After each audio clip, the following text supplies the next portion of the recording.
Welcome to a bonus episode of QBO Tips.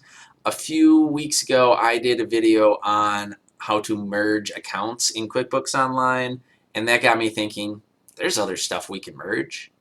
We can merge vendors and we can merge customers, and it works largely the same as merging an account in QBO. It's fairly common with vendors. Why? Well, we get duplicate vendors because there's bookkeeper churn or we don't remember how we entered it in before. Good example being we could have a Department of Revenue, a DOR account, and a Department of Rev account. And then I have 3 vendors in my list, but it's really only one. If I can merge those together, clean up my list. Life gets a little bit cleaner that way. Again, not as common to have multiple customers, but they merge exactly the same way as vendors. The nomenclature is just different.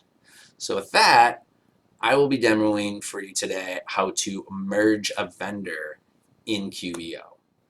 Okay, just like merging accounts, you're going to find the record that you want to keep and you want to edit the other one to have those same details, and then roll all the transactions together.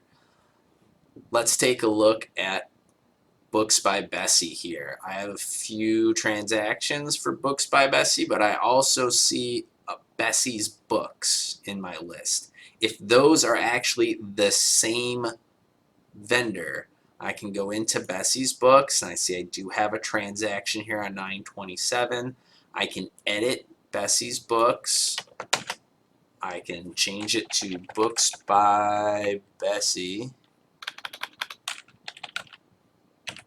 Books by Bessie, and I save.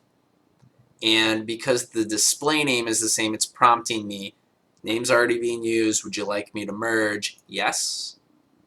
Now you see it changes Bessie's Books to deleted and removes the transaction, and Books by Bessie now has my expense that I had in Bessie's Books, and we're all merged here.